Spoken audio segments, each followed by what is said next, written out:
Ha ha ha. Ha ha ha. It's me, Fond, back for another episode. Bum. And this episode is going to be episode 19. And last episode, you saw the death of several of our players.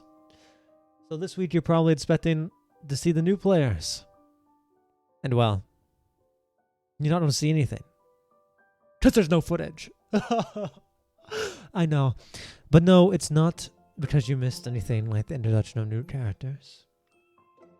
Arguably, you probably missed the most important part of the entire game. But I decided it was best not to download it and then upload it for one reason and one reason only. And that's that the video was just about 13 hours long. Yes, the stream was just about 13 hours long.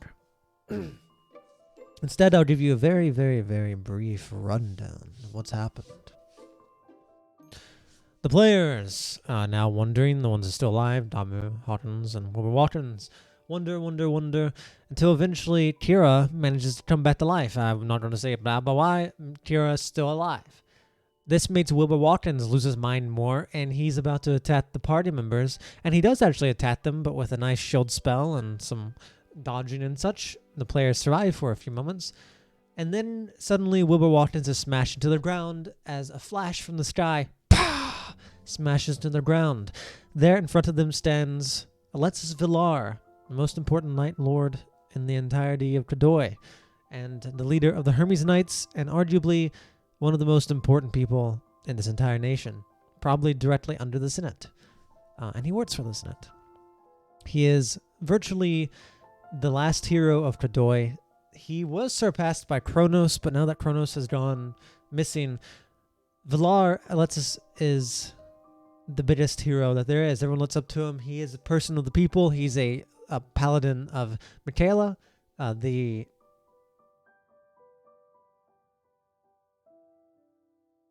on, I'm trying to think. Did I get my words messed up? Did I say Rihdar earlier or did I say Kronos? I don't know. The point is, after Kronos was lost, he became the biggest hero. And if I did get messed up, this where? Because he is also the follower of Michaela. Michaela is the angel who worked with Rihdar, words, to summon the Aarakocra, blah, blah, blah. So she's a very important deity, but she's been missing. So he is closely connected to Rihdar, Alexis Villar is. He is almost like, he is not like Rihdar, but he looks up to him, he worships him, and makes him a good person.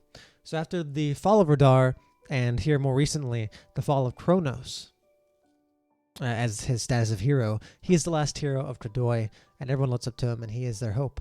So he's here now in front of the party. However, I'm going to keep things extremely simple, quick, and this 12-hour fight is going to basically turn into maybe 10 minutes. So here's what happens. There were 3 groups following the party, maybe 4 if you want to count them all, and then players did not know. Number 1 is Jeffrey Silverscale, who is following Kit. Number 2 is a group that we're just going to call the secret meeting right now. That was Alexis Villar. He was following them, and he actually came himself, and that's why he appeared, so he could save the party. There's also the group of Ambrose Misteline, another Night Lord, and Petura Manti, another Night Lord, and one of the Ed's Pirate Queens. And so what happens is Alexis Villar shows up, and Ambrose used to be the most important Night Lord, but for various reasons he was defeated, his honor's been ruined, and he's went to the dark side. He is now a warlock, and he absolutely hates Alexis Villar. He's been plotting against him for countless years, ever since he lost his title, and he'll do anything to kill him. So he decides he's going to teleport in using his advisor, Charming Brighton, a necromancer, and they're going to kill him and attack his people. And him and Petura kind of have a bit of an alliance going on. So for various means, they managed to get in contact. So the 2 of them teleport in with their men, and they start to fight the party. So mass amounts of, not really the party, but mass amounts of undead come in, start fighting Alexis Villar. Alexis Villar has like 7 or 8 people with him. Petura and Ambrose bring like 7 or 8 of their followers. So it's this massive fight, just absolutely massive. And then being sent from Kronos and Twilight Redemption is the Defenders of Dodoy, which is a group of 5 characters, which I allowed the players to become level 11 characters for this. Their goal was to capture as many people as they could and to retrieve the other players who are still alive. So more or less the mission was save yourselves and capture whoever you can. And I made them level 11 so they can maybe do a little something, because each of these Night Lords are at least level like 17-ish, and all of them have legendary actions and all kinds of stuff. And the reason this took so long is because we had so many different people partaking in this fight. And I mean actual people. You had the 5 players. Each of the Night Lords that showed up were controlled by someone. So we had 4 people controlling Night Lords, spoiler. And then there was a 5th person who showed up who plays Jackal Eyes. Because Jackal Eyes makes an appearance in here too, and he eventually ends up stealing the bodies of Newt and Kit after fighting the Defenders of Dodoy for a while. So he makes his first appearance after his chest blew up and basically killed the entire party the session beforehand. So this villain makes his first appearance, and so hopefully it'll be a little memorable there. But the fight goes on, and at some point, Petura, Manti, and Ambrose think they have the upper hand, and then it turns out they failed to realize, they didn't know this because this was all so spur of the moment, that actually there was 2 other Night Lords working with Alexis as Ermina shows up, Ermina Alias, and even though she's the youngest and most inexperienced of the Night Lords, she absolutely rets ass. This is mostly for the fact that I was so tired making these characters that every time I make a character, they get progressively stronger. So even though Ermina was one of the weaker characters, I made her later on. So she was like really, really strong. She was really badass, and she was very, very dangerous. But eventually the fight goes on. They're each bringing their advisors. Each of their advisors is like level 11 with special skills, and their advisors are dying. They're going up and down, and there's a lot of really, really, really cool and important moments here in this game. I'm not going to bring them up right now. I'm sure in the future videos I'll reference some of these epic moments. But to keep it simple, eventually Ermina is killed. Alexis is on the brink, and something that is a little bit funny though is that Petura and Ambrose, the 2 are working together. They both have dragons on their side, and they wanted to bring everything they could to like make sure they win this fight, because this is life or death. And so they both summon their dragons, and little do they know is that one of them has a gold dragon and the other has a black dragon. And those 2 dragons know each other. So firstly shows up the 3rd Night Lord, or the last Night Lord, Fronazar Edwards, who finally gets there on a wyvern. And he gets there, and he's here to help. And then coming out of the sky is a black dragon who kills the wyvern and attacks Fronazar, starting the fight. So at first the 2 other Night Lords are like, oh fuck, there's Fronazar's here now, we're so screwed. And then the black dragon shows up and like, yes, we have a chance. And then right behind the black dragon shows up the gold dragon, who's supposed to be on their side, but they start fighting because the black dragon and the gold dragon are opposites, and they know each other. And it just turns into absolute chaos. So much chaos. And there were, I think I counted, there were like 40, 50, no more than 60 unique.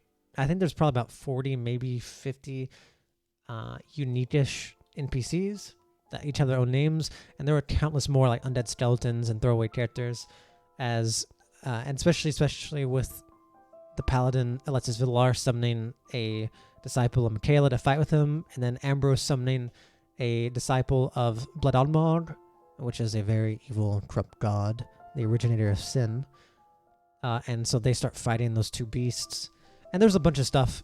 And eventually, against all odds, probably a little bit because I was having so much fun, and at the end of the session, it ended up only being me and 2 other players, or 2 other characters, which were Petura Manti, played by Slinky, and Ambrose Misteline, played by Jan, as they were doing this fight. And eventually, at the very end, 13 hours later, after we're all so tired and wore out, finally they managed to pull off the impossible, and they managed to kill Alexis Villar, Ermina Alias, and Fronazar Edwards. At the very end, Alexis attempted to save Ermina, but didn't work out. They really got close to getting away, but Petura is a sniper, and they just do not outrun her. And Alexis managed to survive for, I think he survived for 13 rounds or something. And to be quite frank, Alexis Villar is a hero, both for the people and in a literal sense. it'd be hard to defeat Alexis Villar with an army. Like, he is someone who could probably stand against an army. And so this really was do or die. They either had to kill him here or nothing at all. And they ended up indirectly killing the other two Night Lords, which ends up leaving the world in a really weird spot. This was never expected by me. This is why I allowed these important NPCs to be played by other characters outside the game, and they decided to fight each other, so I'm like, okay, I gotta honor it. So they do that. And more or less what happened is these two, like, evil-ish Night Lords managed to kill all three of the openly good Night Lords. So now this nation that was ran by 6 Night Lords is now ran by 3 with the Senate, and the 3 that are left are definitely not the openly good ones. So this puts a really weird power dynamic. I'm not exactly sure what the plans are next for the Night Lords. They mentioned things, at least the 2 that were fighting. And the funny thing is, they were actually fighting in the land of the Night Lord who wasn't there. So it ended up involving even Galver Pescador, at least in the aftermath, as he basically, I tell him, yeah, all these Night Lords fought in your territory. So he had to deal with that. But he wasn't there in the fight. But the Night Lords, Peturamanti and Ambrose Misteline, have made mentions of maybe starting rebellion. Maybe they go to the Senate and they're going to start taking heads. I'm not sure exactly what's going to happen, but the nation is in disarray for good reasons, and this was a great tragedy for Kadoy. The Republic of Kadoy is not going to be in a very good spot from this point on. They've lost Kronos. He's turned traitor. He's now the biggest villain, and in some way, Alexis Villar, their last main hero, was killed. And none of them know these Night Lords are evil, but all this internal strife has managed the Night Lords to kill one another. And, well, on the brink of the horizon is also war. So, chaos is coming. And my point is, I can't imagine, I can never expected that to happen so soon, my Night Lords killing one another. I knew it'd probably happen eventually, but I didn't think it was going to happen like that. And even though it really throws a lot of change into the world, it was really fun to do the 12-hour session, even though it took me forever, and it took me even longer to make the character sheets. But it was really fun. And this is exactly why I wanted to have player NPCs run the important, like, leaders of the nation to make unforeseeable change happen. And I knew they might do some weird stuff, but I never thought it would be this extreme or in this way that they would change the nation. But they did. So we went from 6 player NPCs to 3.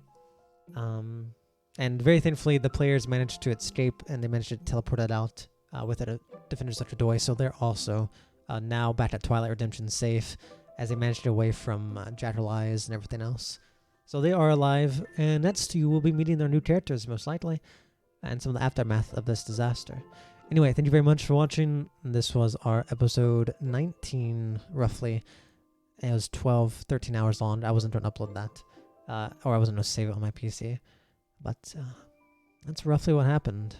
3 of the Night Lords died to 2 of them in a very unforeseeable attack that our low-level players had to get involved in. And, well, I don't know what they think about it, but it's definitely a rough one. Anyway, I'll see you later.